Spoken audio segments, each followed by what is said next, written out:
Bueno, hermanos, vamos a aprovechar el tiempo. Los días siguen siendo malos, como dice Pablo en Colosenses. Así que vamos a tener un momento de oración. Como vamos a ver en esta, o espero que veamos en esta clase, la oración no es un simple cliché evangélico que debemos hacer, ¿verdad? Porque es lo políticamente correcto, que antes de empezar oremos. Es que es el Espíritu Santo el que revela a Cristo.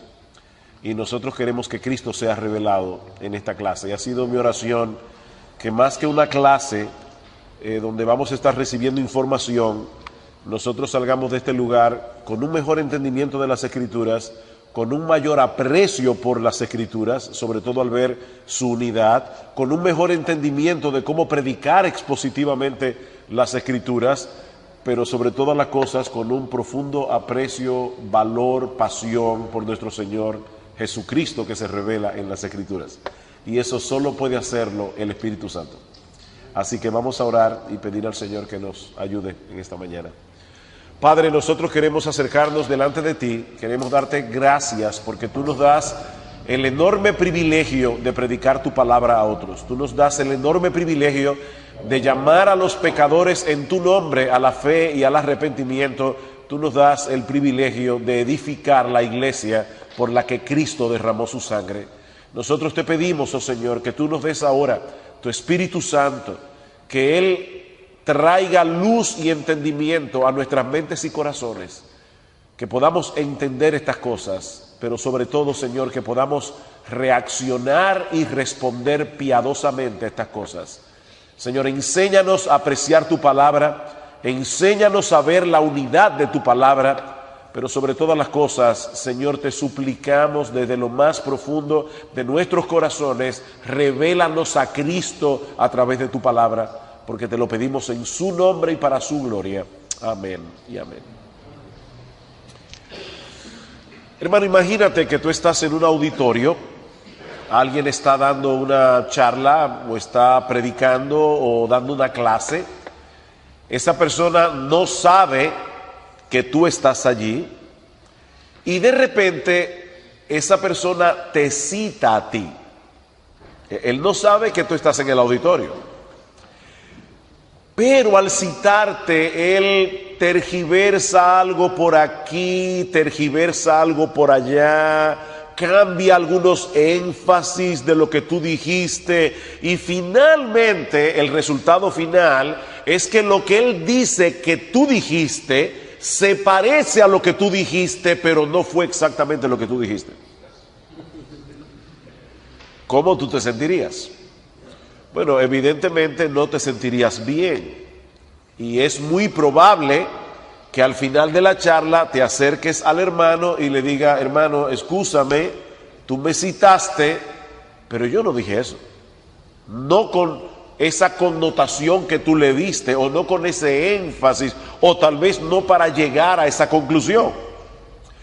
Bien, vamos a cambiar ahora el panorama y vamos a suponer, como bien dice alguien, que eres tú el que estás dando la charla, eres tú el que estás predicando, eres tú el que estás enseñando y Dios está sentado en el auditorio. La pregunta es, ¿cómo se va a sentir Dios cuando tú abras su palabra y le digas a la gente lo que supuestamente Dios dijo allí? ¿Te estará mirando Dios agradado o te estará mirando Dios con un rostro de yo no dije eso exactamente? Hermanos, esta ilustración es más que una ilustración. El apóstol Pablo dice claramente en 2 Corintios capítulo 2, versículo 17, pues no somos como muchos que medran falsificando la palabra de Dios, sino que con sinceridad, como de parte de Dios y delante de Dios, hablamos en Cristo. Eso es una tremenda definición de lo que es predicación. Nosotros hablamos de parte de Dios, pero cada vez que nosotros predicamos, estamos predicando delante de Dios. Y a la única persona que nosotros debemos agradar en el auditorio, agradar, es a Dios. Nosotros queremos que todos entiendan y debemos predicar de tal manera que todos entiendan. Pero nosotros queremos que el rostro sonriente de Dios nos esté mirando con aprobación, porque nosotros estamos hablando de parte de Él. Pablo le dice a Timoteo, y esta es una de las encomiendas más solemnes que aparecen en todo el Nuevo Testamento: Timoteo, te encarezco delante de Dios y del Señor Jesucristo, que juzgará a los vivos y a los muertos en su manifestación y en su reino, que prediques la palabra. Ahora, ¿qué palabra? O de la que Pablo viene hablando en el capítulo anterior. En el capítulo anterior Pablo le dice a Timoteo: Timoteo, desde la niñez tú has sabido las sagradas escrituras, las cuales te pueden hacer sabio para la salvación que es en Cristo Jesús. Toda la escritura es inspirada por Dios. Timoteo, predica la palabra que Dios inspiró. Lo que yo quiero hacer en el resto de este tiempo que tenemos por delante es compartir algunas ideas sencillas, espero que sean sencillas, sobre cómo preparar un mensaje expositivo que no solo pueda ser de ayuda a los que predican regularmente la palabra de Dios, sino también a todos los que enseñan la palabra en otros contextos distintos. La hermana me decía que tiene ministerio de enseñar niños, ¿verdad, hermana Gloria? Aún para personas que trabajan en la escuela dominical, estas clases pueden ser útiles, a pesar de que nosotros estamos pensando primariamente en los predicadores. Así que yo sé que ustedes han tomado clases de predicación expositiva. Nosotros vamos simplemente a conectar estas definiciones que vamos a dar ahora de predicación expositiva con la teología bíblica, que es lo que vamos a estar enseñando mayormente. Westminster, el diccionario de Westminster, define la predicación de esta manera: la verdadera idea de predicación es que el predicador debe llegar a ser un instrumento respecto a su texto. El predicador es un instrumento respecto a su texto, abriéndolo y aplicándolo como palabra de Dios a sus oyentes, para que el texto pueda hablar y ser oído, elaborando cada punto del texto de tal forma que su audiencia pueda discernir la voz de Dios. La definición es larga, pero yo creo, ¿verdad?, que la idea central está clara. Nosotros vamos a abrir el texto y vamos a explicar el texto, para que el auditorio escuche ¿qué cosa? La voz de Dios. El texto debe ser oído. Mark Dever define la predicación de una manera más sencilla. Él dice: predicación expositiva es la predicación en la cual el principal punto del texto bíblico que se considera llega a ser el principal punto del sermón que se predica y se aplica a la vida real. ¿Cuál es la idea de Dever aquí? Van a excusarme que estoy muy tupido y yo sé que eso a veces es molesto. Pero ¿cuál es la idea de Dever aquí? El principal punto del texto bíblico debe ser el principal punto del sermón que se predica y que se aplica al auditorio y a la vida actual. El texto en su contexto. O si lo quieren poner más sencillo, el mensaje del texto debe ser el mensaje del sermón. Eso es predicación expositiva. Otra definición más sencilla: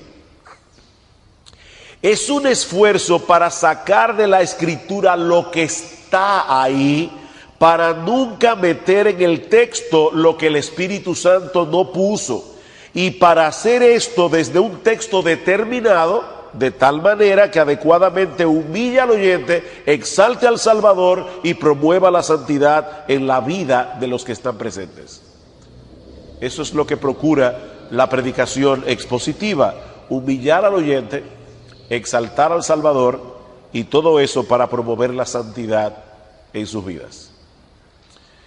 Richard Mayhue resume en 5 los elementos mínimos que un mensaje o predicación debe tener para considerarse expositivo.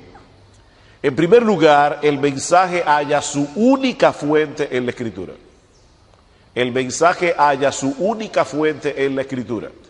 O sea, el sermón, la idea que se va a comunicar y que se va a aplicar, debe sacarse de la Escritura. Aclaro esto porque yo no estoy diciendo que en un mensaje de la palabra no se puedan citar cosas que no están en la Biblia.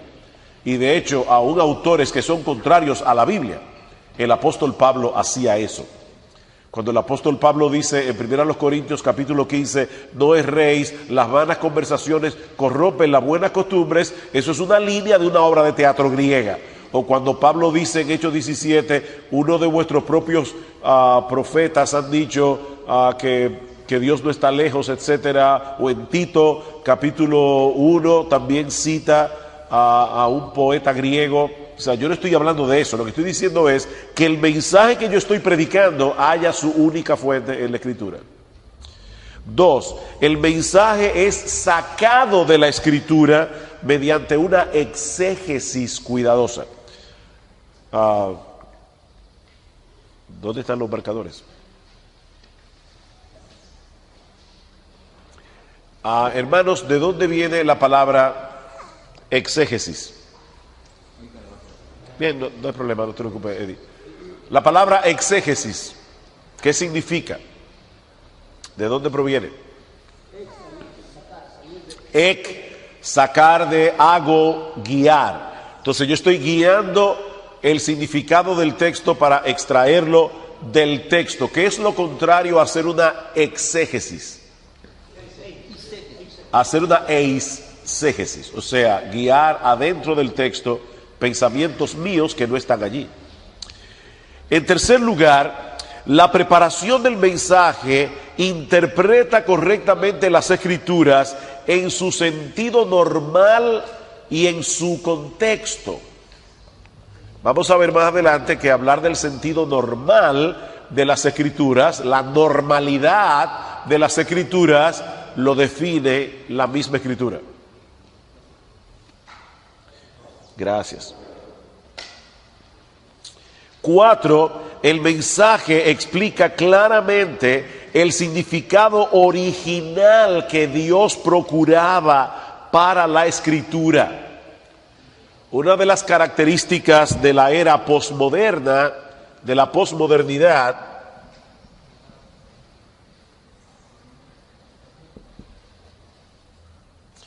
es que la posmodernidad nos dice el texto, ya sea el texto bíblico o el texto que se escribe, no tiene un significado fijo, porque el texto va a ser leído por un lector y este lector tiene prejuicios, tiene problemáticas que van a hacer que él lea el texto de cierta manera. Por lo tanto, los textos no tienen un significado fijo, dependen del significado que le da el lector.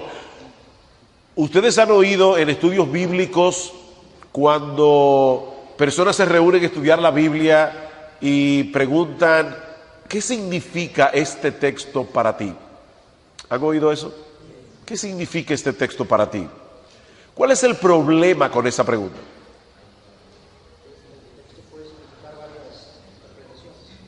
El para ti. O sea, la pregunta no es ¿qué significa este texto para ti? La pregunta es ¿qué significa este texto? Punto. Nosotros estamos tratando de entender qué fue lo que Dios quiso decir, porque eso es lo que el texto significa, lo que Dios quiso decir, no lo que yo quiero que el texto diga. Y finalmente, en la predicación expositiva, el mensaje aplica el significado actual de la Biblia. O sea, la predicación expositiva no se queda en la explicación del texto, sino también en la aplicación del texto a mi auditorio. Hasta aquí, hermanos, con respecto a la definición de la predicación expositiva. ¿Alguna pregunta? Bien, si no hay ninguna pregunta, yo sí tengo una pregunta para ustedes. La 3. La 3 es la preparación del mensaje, interpreta correctamente las escrituras en su sentido normal y en su contexto. Habiendo visto esta definición, hermanos, yo les tengo una pregunta.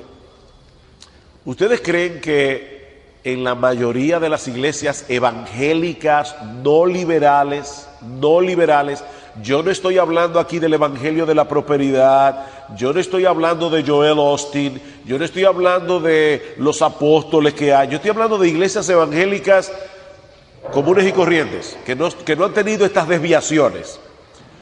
¿Ustedes creen que se predica en la mayoría de ellas la palabra de Dios a la luz de estas definiciones?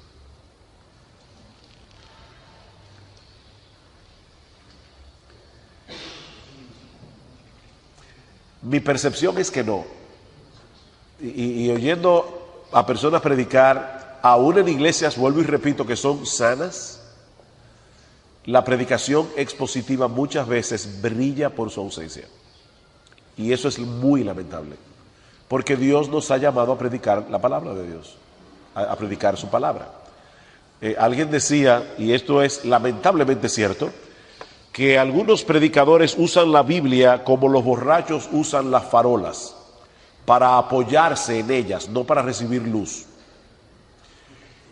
Yo recuerdo cuando yo me convertí al Señor, hace ya 38 años atrás, yo oía a los predicadores y a mí me daba la impresión de que ellos hacían su mensaje y luego buscaban en la Biblia los textos bíblicos que parecían apoyar lo que ellos le querían decir a la iglesia. Todavía recuerdo la primera vez que yo escuché a John MacArthur predicando. Eso fue por el año 81. Yo estaba muy pequeño. Yo recuerdo el impacto que fue para mí ver a un hombre abrir el texto bíblico y explicar lo que el texto bíblico decía. Y todo su sermón girando en torno al texto. Intuitivamente, aunque yo era un nuevo creyente en ese momento, pero yo intuitivamente pensé, eso es predicación. Eso debe ser predicar la palabra. Él me está explicando lo que la palabra de Dios enseña, lo que la palabra de Dios dice. Hermanos, no usemos la Biblia como un punto de apoyo. Prediquemos la Biblia. ¿Y qué mejor ejemplo tenemos nosotros del Señor Jesucristo? Dice en Juan capítulo 3, versículo 34, y probablemente se refería al ministerio del Señor, el que Dios envió, las palabras de Dios habla.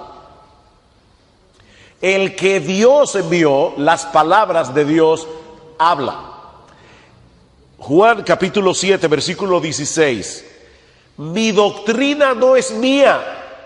Hermanos, eso es el Señor Jesucristo, el Dios encarnado. Mi doctrina no es mía, sino de aquel que me envió. Juan capítulo 12, versículo 49 y 50. Si esto no te sorprende, hay que revisar el corazón. Oye lo que dice el Señor. Porque yo no he hablado por mi propia cuenta. El Padre que me envió, Él me dio mandamiento de lo que he de decir y de lo que he de hablar. Y sé que su mandamiento es vida eterna. Así pues, lo que yo hablo, lo hablo como el Padre me lo ha dicho. ¡Wow!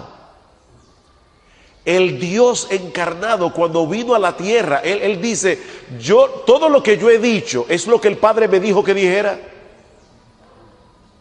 De manera, hermanos, que para poder cumplir la encomienda que nosotros hemos recibido del Señor, hay por lo menos dos cosas que nosotros tenemos que hacer. Tenemos que entender el texto y tenemos que aplicar el texto.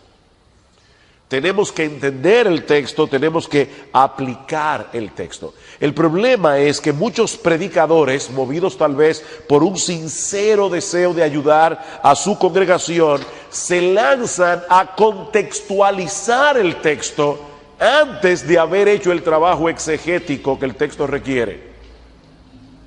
Ahora déjenme explicar a qué nos referimos al hablar de contextualizar. porque es correcto contextualizar el texto.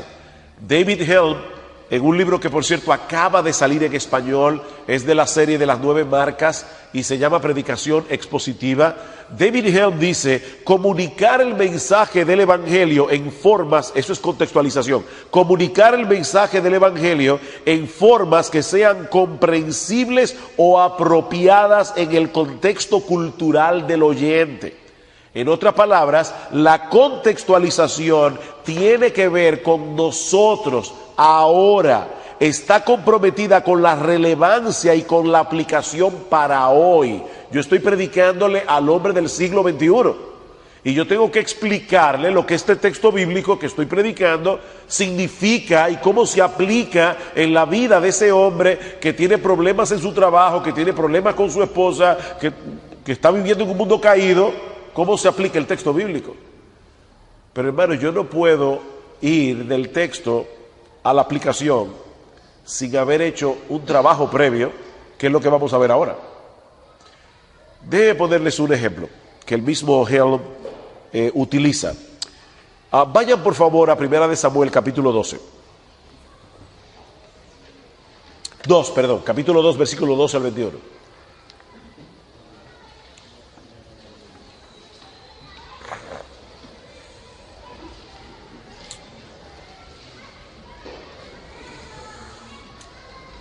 Primera de Samuel,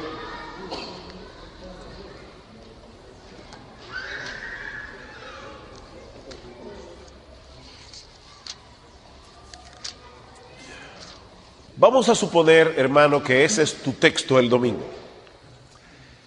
Una lectura, aquí no vamos a poder hacer un trabajo de exégesis, ¿verdad?, como con todas las de la ley, pero vamos a suponer que tú estás trabajando, lees el texto, vuelves y lo lees, y tú llegas rápidamente a 2 conclusiones.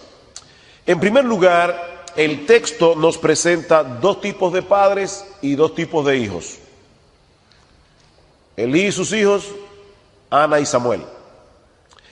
Por otra parte, el texto contrasta la crianza de Elí con la de Ana. Mientras la historia de Elí parece proveernos un manual de cómo no se debe criar a los hijos, la historia de Ana es absolutamente diferente. Nosotros vemos cómo Ana guió a Samuel por un camino más excelente. Bien, a estas alturas, ¿verdad?, ya tú tienes los puntos de tu sermón. Así que si no sabes de qué vas a predicar el domingo,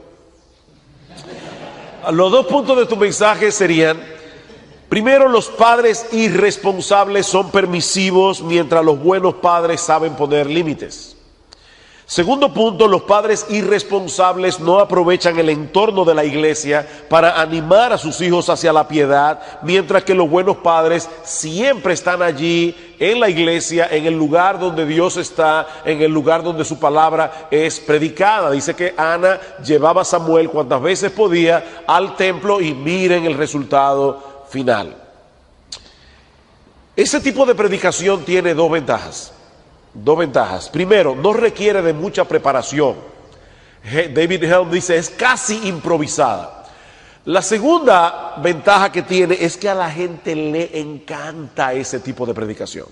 Y yo estoy seguro que cuando tú prediques este texto de esa manera, muchos padres van a salir por la puerta y te van a decir: pastor, gracias, usted me dio mucho ánimo para yo seguir criando a mis hijos en el temor del Señor, a pesar de todas las dificultades que hay en mi barrio, en este mundo que estamos viviendo. Y todo eso está muy bien. El único problema es que perdió de vista lo que el texto enseña. Perdió de vista el verdadero significado del texto. Si nosotros leemos, claro, el texto en su contexto y comenzamos desde el capítulo 1 de 1 de Samuel y vamos leyendo esta historia para colocarla en su contexto inmediato, veremos que el foco principal de este pasaje no es la crianza de los hijos.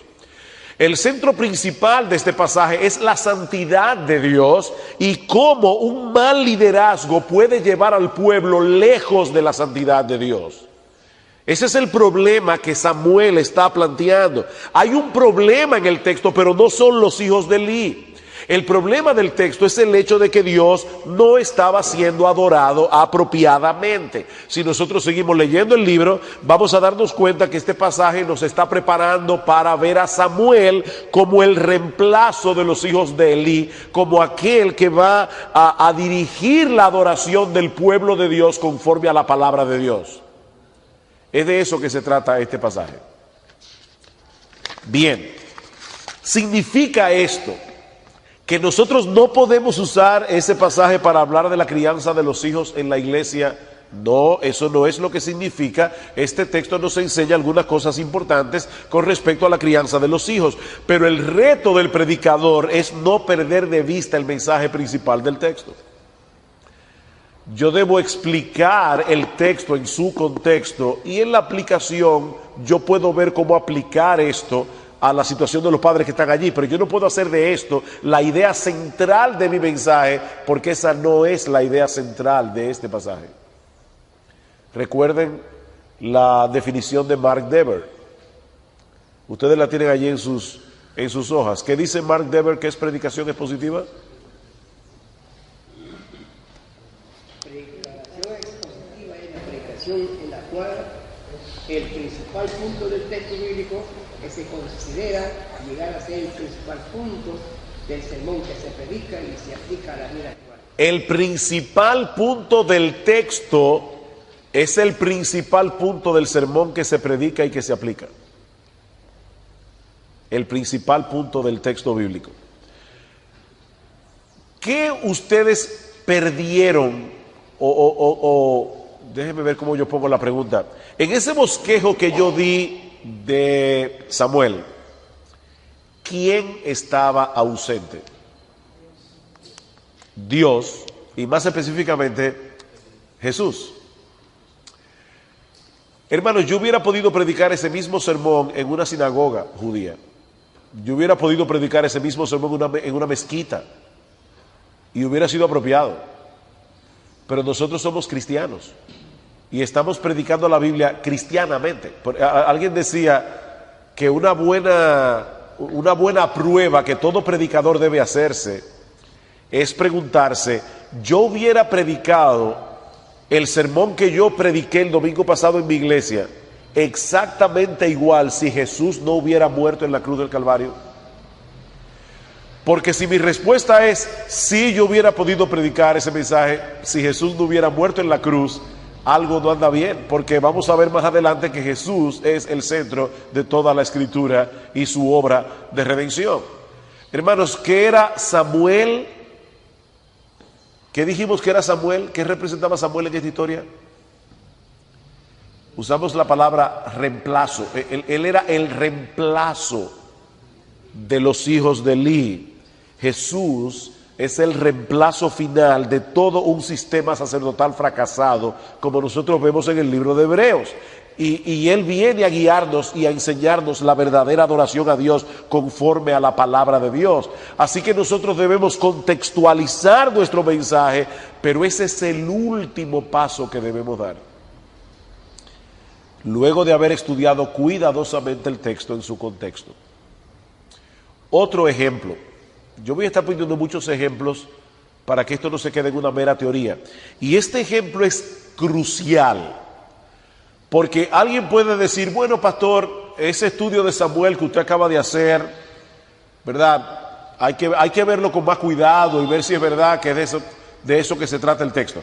Pero aquí yo voy a caminar en un terreno más seguro, porque es Pablo el que va a aplicar la historia del Antiguo Testamento.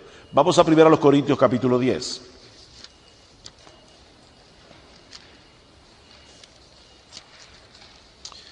¿Alguien puede leer, por favor, los versículos 1 al 11? Gracias. Hermanos, ¿qué está haciendo Pablo aquí? Bueno, Pablo está trayendo a colación algunos ejemplos de la historia temprana, de la historia de Israel, para dar una advertencia a los miembros de la iglesia en Corinto. Por el libro de Números, nosotros sabemos que los varones de 20 años arriba que salieron de Egipto originalmente sumaban 603.550. Si suponemos un número similar de mujeres, y probablemente eran más, es probable que la cantidad total de adultos fuera alrededor o superior a 1.200.000 personas. Bien, de ese millón o más de 1.200.000 personas que salieron de Egipto de 20 años arriba, ¿cuántos entraron a la tierra prometida? Dos. Josué y Caleb. Pablo está tomando esto y dice, ellos quedaron postrados en el desierto. ¿Por qué? Dice Pablo, porque menospreciaron sus privilegios. Pero ahora Pablo se dirige directamente a los corintios y les dice que estas historias del Antiguo Testamento están allí como una enseñanza para nosotros. Versículo 6. Mas estas cosas sucedieron como ejemplos para nosotros, para que no codiciemos como ellos, para que no forniquemos como ellos, para que no seamos idólatras como ellos. Versículo 11, y estas cosas les acontecieron como ejemplo y están escritas para amonestarnos a nosotros, a quienes hemos alcanzado los fines de los siglos. ¿Se dieron cuenta, hermanos? Pablo dice, estas cosas les acontecieron a ellos, pero quedaron registradas para nosotros en las Escrituras. Gary Miller dice en un libro sobre predicación que este pasaje nos enseña un principio hermenéutico sumamente importante para interpretar y aplicar apropiadamente el Antiguo Testamento, y es que debemos hacerlo en estéreo, no en mono, en estéreo.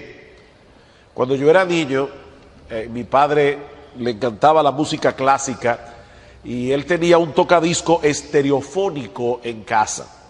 El sonido estereofónico, como ustedes saben, trata de recrear la música que escuchamos en una forma más natural, porque reproduce las direcciones de izquierda y derecha de donde proviene cada fuente del sonido, tal como fue grabada en el estudio. Y yo todavía recuerdo, eso es muy común en el día de hoy, pero cuando yo tenía 7, 8 años, la mayoría de los aparatos eran en mono. Y yo recuerdo la fascinación que me producía escuchar ese sonido que parecía viajar de una bocina a la otra en la sala de mi casa.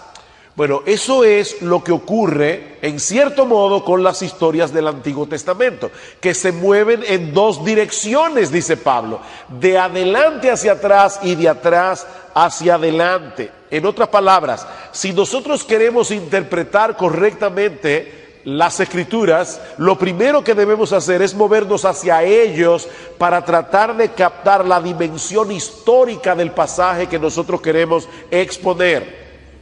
Y luego de movernos hacia ellos, entonces debemos movernos hacia nosotros para ver cómo se aplica ese pasaje a los creyentes del Nuevo Pacto.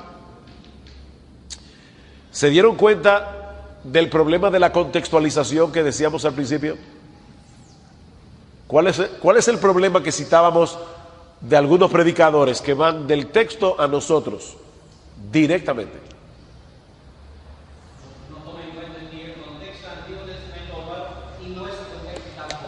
Exactamente, entonces ¿qué debemos hacer? Tenemos que primero hacer una exégesis, nosotros tenemos que ir a ellos entonces, ¿qué era lo que estaba pasando allí? Vamos a entender esto y luego entonces vamos a hacer el trabajo, y todavía esto es la mitad del trabajo, pero lo que yo quiero que veamos ahora es precisamente esa parte de la exégesis, ¿cómo se hace?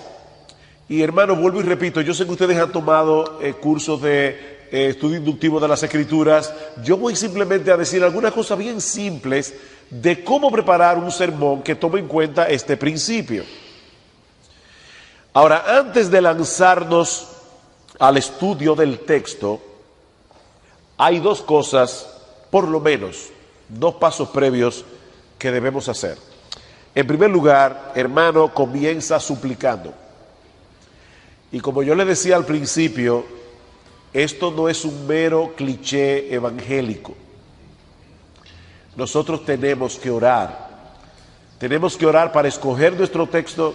Tenemos que orar al estudiar el texto. Tenemos que orar al saber cómo aplicar el texto, tenemos que orar al ir escribiendo el sermón del texto, tenemos que orar luego que el sermón ya está escrito para que produzca un impacto en la vida de los creyentes, tenemos que orar por los creyentes que van a escuchar el mensaje, tenemos que orar aún mientras predicamos.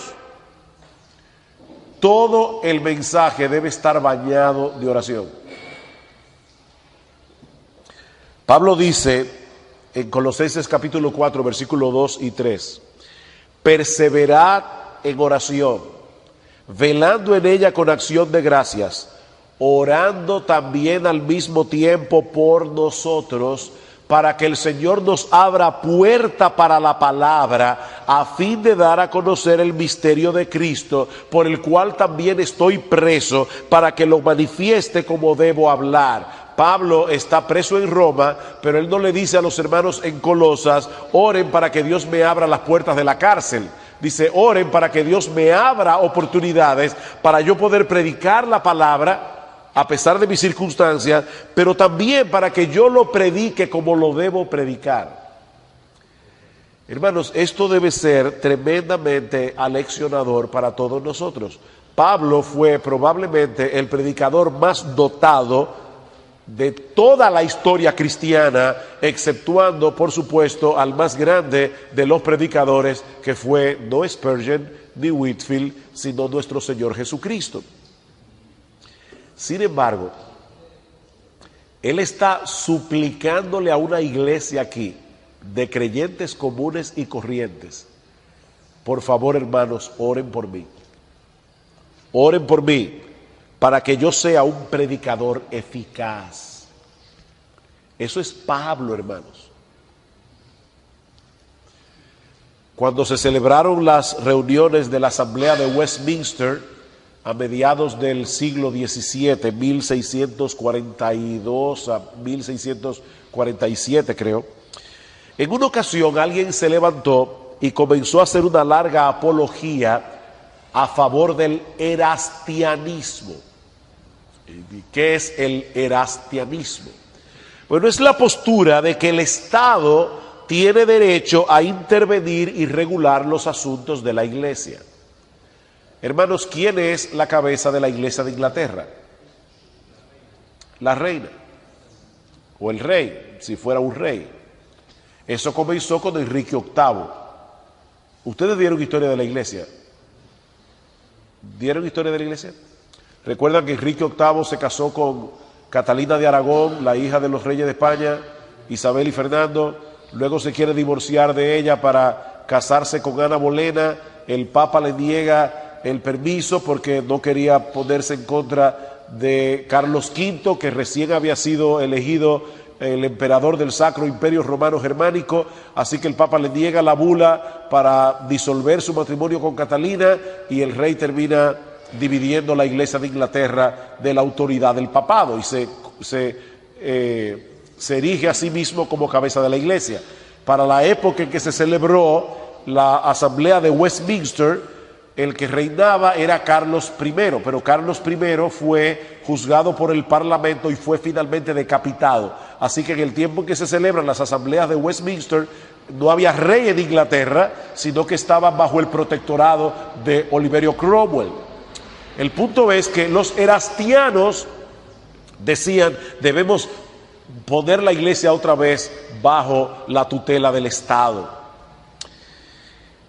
Algunos comenzaron a pedirle a un joven que estaba en la asamblea llamado George Gillespie, que era de hecho el miembro más joven de la asamblea de Westminster, tenía 30 años de edad, era un teólogo brillante y murió jovencito, murió a los 36 años. Cuando comenzó la asamblea, él tenía 30 años y algunos le dicen a Gillespie que rebata a este erastiano. Era muy común que mientras alguien estaba hablando en la asamblea, las personas tomaran notas de lo que el otro estaba diciendo para luego poder rebatir sus argumentos, y mientras el erastiano hablaba, Gillespie estaba escribiendo cosas ahí en un papel. Pero cuando sus amigos pudieron leer lo que él había escrito en sus notas, todo lo que encontraron fueron expresiones como estas: trae luz, Señor, asístenos, Señor, Señor, defiende tu causa. Él no estaba escribiendo los argumentos del individuo, él estaba suplicando a Dios: Señor, ayúdame a defender tu verdad.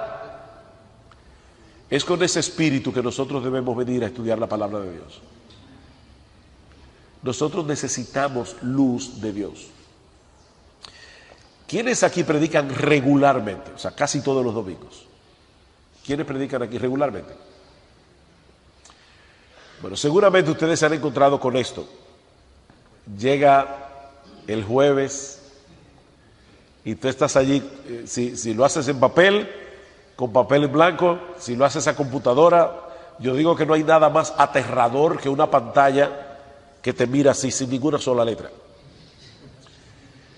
Ya es viernes y tú estás allí con tu texto, tú no sabes ni para dónde vas ni de dónde vienes. Sábado, y tú todavía sientes, yo estoy entendiendo lo que el texto dice, pero yo no sé cómo yo voy a armar esto para presentárselo a la iglesia. Sábado en la tarde, y ya uno está a punto de que le dé un infarto, ¿verdad? ¿Han pasado por esa experiencia? Pero si ustedes no han pasado por esa experiencia, los felicito, hermanos.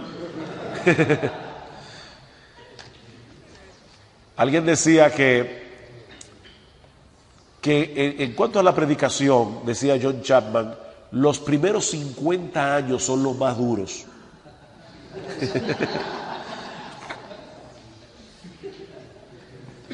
Por eso es que uno debe tener cuidado los lunes, porque uno se pasa con toda la adrenalina de la semana, ¿verdad?, para predicar, y el lunes uno se siente generalmente un poco deprimido, dependiendo de cada temperamento, ¿verdad?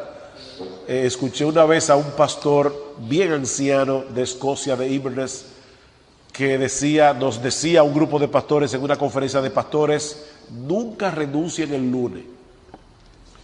Y yo creo que eso es un buen consejo, porque muchos pastores el lunes quieren renunciar. ¿Saben lo terrible de la predicación, hermanos? Que cada lunes tú comienzas en cero otra vez. O sea, tú estás trabajando durante la semana, llegó el domingo, fue un trabajo extenuante, terminaste de predicar, y el lunes otra vez tú no tienes nada para el domingo. Y vuelve a comenzar otra vez. Por eso es que los primeros 50 años son los más difíciles. Así que, hermano, comienza suplicando.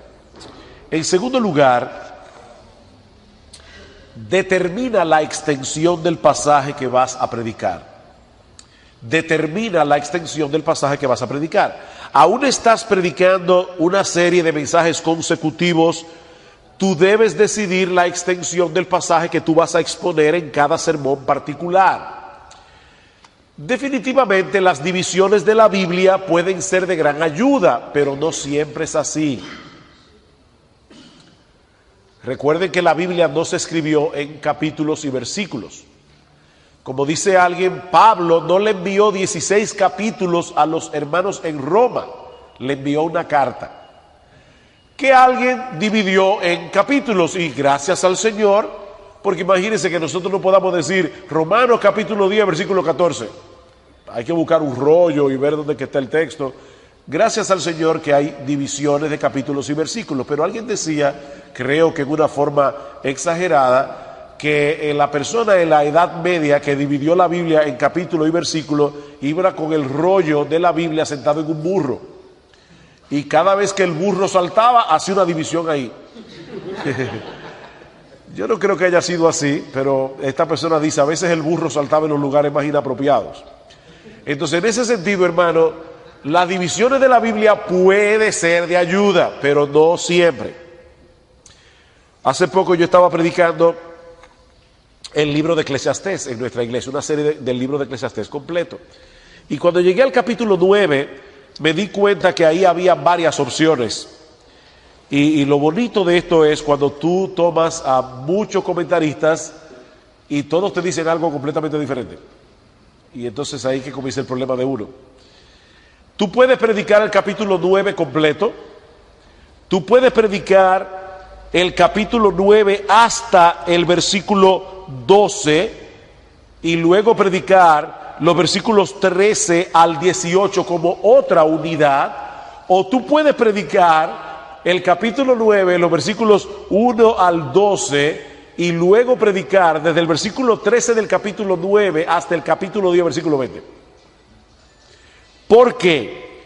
Porque en cada una de estas partes hay lo que los predicadores que enseñan acerca de predicación llaman la unidad expositiva del pasaje. La unidad expositiva del pasaje, es decir, porciones de las escrituras, largas o breves, que posean una unidad de pensamiento que pueda ser expuesta y aplicada en un sermón. Lo difícil a veces es determinar dónde está eso. Así que lo primero que yo tengo que saber es cuál es mi texto que yo voy a predicar. En mi caso, después de haberle dado muchas vueltas, me di cuenta que lo que debía hacer era predicar desde el capítulo 9, versículo 13, hasta el capítulo 10, versículo 20. En este punto yo quisiera hacer algunas observaciones. Y tan pronto terminemos esto, vamos a dar un tiempito de receso. Algunas observaciones sobre las ventajas y peligros de predicar series expositivas consecutivas, ya sea de libros completos de la Biblia o de porciones extensas como el Sermón del Monte. En este momento yo estoy predicando en nuestra iglesia una serie expositiva en el discurso del aposento alto. Juan capítulo 13, 14, 15, 16 y voy a incluir el 17 porque es como la corona, la oración sacerdotal del Señor, aunque no pertenece en sí al discurso. Bien, ventajas. Nos protege de usar los textos bíblicos como pretextos. Nos protege de usar los textos bíblicos como pretextos. Y vamos a hablar un poco de eso más adelante, pero la idea es, cuando tú estás predicando de una porción completa de la Biblia, eso te obliga a ver el texto en su contexto más amplio. 2. Ahorra tiempo para decidir qué predicar cada semana. Yo sé que hay predicadores, y algunos tan buenos como Spurgeon, que no predicaban sermones expositivos consecutivos. Ahora, hermanos, yo no me imagino lo que debe ser cada semana. Comenzar el lunes sin saber de qué tú vas a predicar el domingo. En mi caso es fácil porque yo sé que yo sigo donde me quedé. O al que predica consecutivamente. 3, ahorra tiempo de investigación, hermanos. Cada nuevo sermón nos requiere un nuevo estudio sobre el autor del libro, el trasfondo, el contexto, el propósito, porque ya tú lo hiciste ese trabajo. De hecho, yo creo que una buena práctica, hermanos, es decidir lo que uno va a predicar meses antes de hacerlo. En nuestra iglesia, el Consejo de Pastores, aparte de las reuniones que hacemos cada semana, el Consejo de Pastores se reúne 2 veces al año, una en noviembre y otra en mayo, preferiblemente, para analizar lo que pasó en la parte de noviembre, lo que pasó el año anterior, que ya se está terminando, y para ver qué vamos a hacer el siguiente año. Y luego de examinar la iglesia, sus debilidades, su fortaleza, dónde está, qué necesitamos, entonces decidimos las grandes series que se van a predicar durante el año. Entonces ya yo sabía desde noviembre del año pasado que yo iba a predicar este año del discurso del aposento alto. Pero esa serie comenzó en el mes de julio o en el mes de agosto. ¿Qué permitió eso? Que yo comenzara durante todo el año a reunir material del aposento alto, a leer el aposento alto, a oír sermones del aposento alto, a irme preparando previamente para llegar al momento de predicar el aposento alto. Entonces, eso tiene una tremenda ventaja. 4. Obliga al predicador a tratar asuntos contenidos en las Escrituras que difícilmente abordaríamos de otro modo. Hay pasajes bíblicos que generalmente no se tocan en las iglesias porque los predicadores no lo van a escoger voluntariamente. Por ejemplo, en este mismo capítulo 10 de Eclesiastés, yo quisiera saber cuántos de ustedes alguna vez han predicado de este texto. Por el placer se hace el banquete y el vino alegra a los vivos y el dinero sirve para todo. ¿Han oído alguna vez un mensaje acerca de ese texto? El dinero sirve para todo. Generalmente las personas no predican esos textos, pero eso está ahí, en la Biblia. El sermón expositivo te obliga a que tienes que predicar toda la Escritura. Quinto, permite tratar temas sensibles sin dar la impresión de que estás usando el púlpito para decir algunas cosas a ciertas personas en la iglesia o tratando de resolver algunos problemas dentro de la iglesia. Porque los hermanos saben que tú estás predicando consecutivamente y que eso tocaba ese domingo. Si en la providencia de Dios hay una problemática particular en la iglesia que el texto toca, tú no te estás ocultando detrás del púlpito para hacerlo. Tú estás simplemente predicando lo que el texto enseña. Sexto, la predicación expositiva consecutiva enseña a los miembros de la iglesia a estudiar por sí mismos las Escrituras, porque los hermanos no leen la Biblia o no deberían leer la Biblia por textos, ¿verdad que no? La Biblia se lee en pasajes. Cuando ellos escuchan un sermón expositivo, ellos están aprendiendo cómo leer la Biblia, cómo entenderla mejor cuando están leyendo el texto en su contexto. ¿Por qué yo digo sermón expositivo consecutivo? Porque todo sermón debe ser expositivo, aún sea textual o aún sea temático. ¿Se puede predicar sermones temáticos? ¿Es apropiado? Yo creo que sí. Hay temas que uno debe tratar en la iglesia. Yo no soy tan exagerado como Walter Kaiser, que dijo una vez: predica un sermón temático una vez cada 5 años y luego arrepiéntete. No, yo creo que los sermones temáticos tienen su lugar. Ahora déjenme decirles algo. Si tú vas a predicar la Biblia realmente, los sermones temáticos son mucho más complicados, porque tú tienes que estar seguro de que todos los textos que tú vas a usar para probar tu tema en realidad hablan de eso en su contexto. Así que es un trabajo mucho más arduo, mucho más difícil. Peligros de la predicación expositiva consecutiva: que la serie sea demasiado extensa. Hermanos míos, no todo el mundo tiene la capacidad de Martin Lloyd-Jones, a quien yo admiro profundamente. De hecho, él es mi héroe en la predicación, pero no todo el mundo tiene la capacidad de Martin Lloyd-Jones de predicar durante 14 años sobre la carta de Pablo a los Romanos.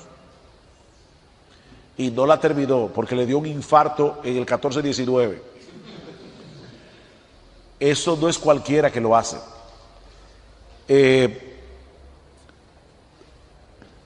¿Qué pasa cuando uno predica series muy largas? Que las personas se pierden. Ya cuando estemos por el año 7, nadie va a recordar lo que tú trataste de exponer al principio cuando comenzaste a exponer la carta.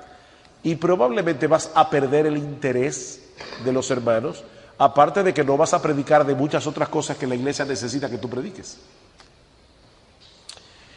2, la serie consecutiva también puede ser un problema si el predicador hace cada sermón demasiado dependiente de los anteriores. ¿Han visto ustedes esos predicadores que cada vez que empiezan a predicar dan un repaso como de 15 minutos? Como veíamos hace 3 semanas atrás y hace 2 semanas atrás y hace 1 semana atrás, para entonces poder poner en contexto.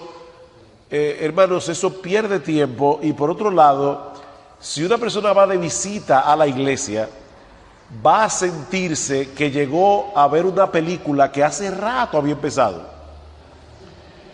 Cada sermón debe ser un sermón en sí mismo, aunque sea consecutivo, y yo debo saber cómo conectarlo con lo que hemos estado viendo, pero cada sermón tiene su propia carga, cada sermón tiene su propia aplicación, su propio mensaje, y yo debo tener cuidado de no hacerlo demasiado dependiente de toda la serie.